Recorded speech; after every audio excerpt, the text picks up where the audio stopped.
ఆంధ్రప్రదేశ్ మాజీ ముఖ్యమంత్రి వైఎస్ జగన్మోహన్ రెడ్డి మే 28వ తేదీన బుధవారం రానున్న నేపథ్యంలో పొదిలి పట్టణంలోని దర్శి రోడ్లో ఉన్న ఈసెట్ పెట్రోల్ బంక్ ఎదురుగా హెలిప్యాడ్కి సంబంధించిన ఆ స్థలం నిన్న చెవిరెడ్డి భాస్కర్ రెడ్డి, బూచపల్లి శివప్రసాద్ రెడ్డి పరిశీలించి వెళ్ళిన తర్వాత తహసీల్దార్ వెంకట కృష్ణారెడ్డి వచ్చి సంబంధించిన ప్రదేశంలో అనువైన ప్రదేశంగా నివేదిక పంపిణీ చేసిన అనంతరం ఎట్టగేలకు ఇదే మనం ఉన్న ఈ ప్రదేశంలో దర్శి రోడ్లోని ఈసెట్ పెట్రోల్ బంక్ ఎదురుగున్న ప్రదేశంలో హెలిప్యాడ్కు అనుమతి ఇచ్చిన పరిస్థితి ఉంది. అనుమతి ఇచ్చిన తర్వాత యుద్ధ ప్రాతిపదికన ఇక్కడ మనకు పనులు చేసిన పరిస్థితి ఉంది.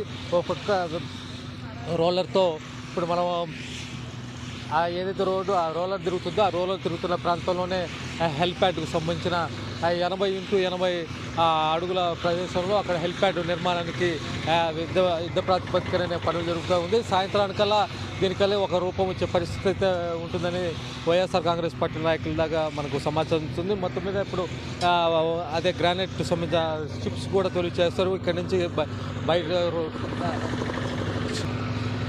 ఇక్కడ చిప్స్ కూడా వేసుకొని రోడ్డుకి చిప్స్ వేసుకొని వచ్చిన పరిస్థితి. మొత్తం మీద రేపు ఉదయం కల్లా పూర్తి స్థాయిలో ఇక్కడ హెలిప్యాడ్ పూర్తి స్థాయిలో నిర్మాణం పనులు పూర్తయి పూర్తి స్థాయికి వచ్చే విధంగా యుద్ధ ప్రాతిపదిక చర్యలు చేపట్టి వైఎస్ఆర్ కాంగ్రెస్ పార్టీలో పనులు ప్రారంభించారు. మొత్తం మీద ఎట్టగేలకు దాదాపు 5 ప్రదేశాలు అనుకున్న తర్వాత ఇక్కడ దర్శి రోడ్లోనే హెలిప్యాడ్కు అనువైన ప్రదేశంగా ఇది భావించి అధికారులు దీన్ని సిఫార్సు చేసిన అనంతరం యుద్ధ ప్రాతిపదిక ఇక్కడ పనులు చేపట్టడం చకచక జరిగిపోయింది. మొత్తం మీద ఈరోజు సాయంత్రానికి ఒక రూపం వచ్చింది. రేపు ఉదయం కల్లా పూర్తి స్థాయిలో హెలిప్యాడ్ పూర్తి స్థాయిలో అందుబాటులో వచ్చే విధంగా తీర్చిదిద్దేందుకు వైఎస్ఆర్ కాంగ్రెస్ పార్టీ శ్రేణులు యుద్ధ ప్రాతిపదిక చర్యలు చేపట్టారు. ఆ దిశగా ఈ నిర్మాణ పనులు చూస్తున్న పరిస్థితి. తాజా విషయాలు మీకు అందించే ప్రయత్నం చేశారు.